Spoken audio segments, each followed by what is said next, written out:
Selamat berjumpa kembali.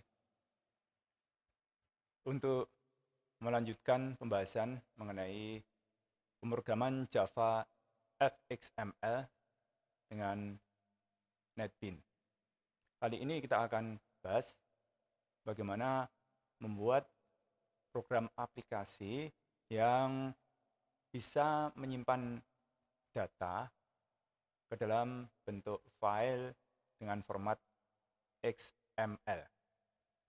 Jadi beda ini antara jenis program aplikasinya dalam NetBeans yang di depannya ada F XML, dan filenya sama-sama pakai XML sama file F. Yang satu fXML dan satunya lagi adalah file datanya XML. Kita bahas sekilas mengenai XML file itu apa. Ya, ini singkatan dari Extensible Markup Language, yaitu bahasa markup untuk membawa data. Ingat, HTML yang merupakan bahasa markup untuk menampilkan data. Ya, kalau kita membuat aplikasi yang web based itu paling dasar pakai HTML. Nah, ini sama-sama pakai ML-nya, tapi yang satu HT, yang satu X. Jadi kalau XML ini kaitannya sama data yang tersimpan. Ya, XML file atau dalam bahasa Indonesia jadi dibalik ya, karena file itu sudah menjadi bahasa serapan. File XML begitu bisa dianggap sebagai basis data kecil yang portable, bisa dibawa kemana-mana. Kompatibel dengan berbagai program aplikasi. Seperti misalnya mau kita buka dengan Excel ya, Microsoft Excel, itu bisa. Kita buka di browser juga bisa. Dan banyak lagi program aplikasi lain yang kompatibel dengan file data ini. Ya, untuk sementara XML di sini kita anggap sebagai teknologi transisi ke basis data.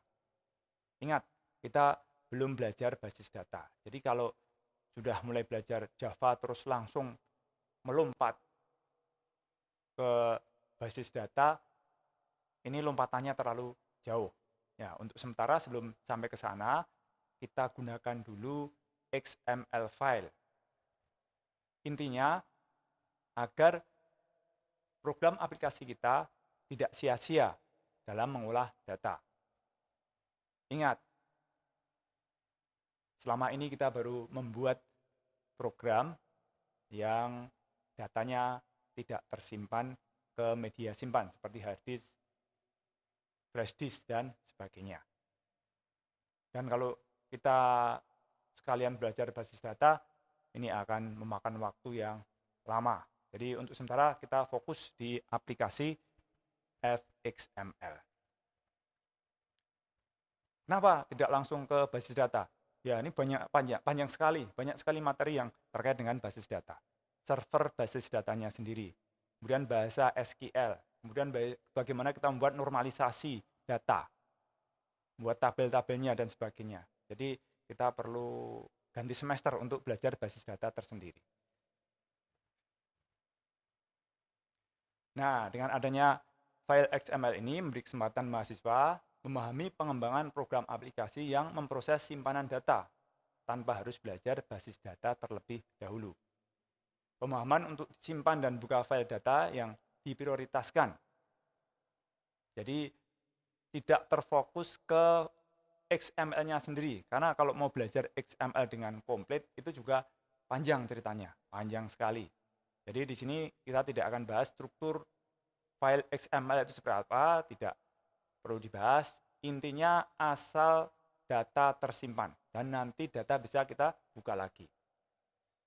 Sebenarnya tersedia banyak library untuk menyimpan dan membuka XML ini, tetapi dalam kuliah kita kali ini yang kita pakai adalah library yang disebut dengan Extreme.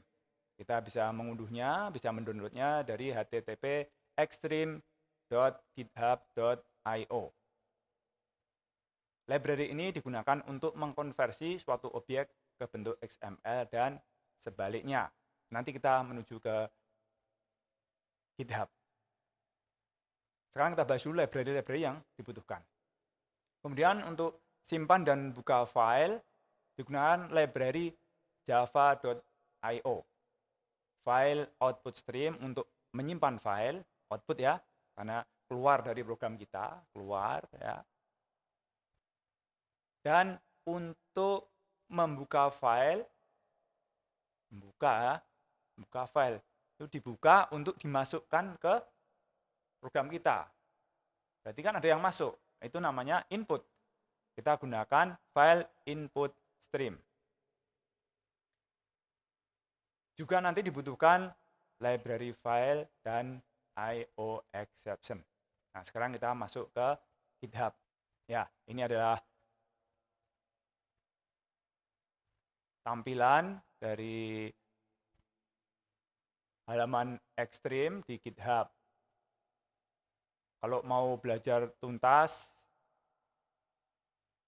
bisa langsung mendalami di website ini, dan di situ sudah ada tutorialnya. Ini tutorialnya. 2 minute tutorial, nggak ada S-nya nih. Ya, harusnya 2 minutes tutorial. 2 menit selesai. 2 minute tutorial. Itu versi website mereka, orang-orang super ya, 2 menit selesai. Tapi kali ini jelas tidak cukup, kita harus belajar pelan-pelan, tidak boleh tergesa-gesa.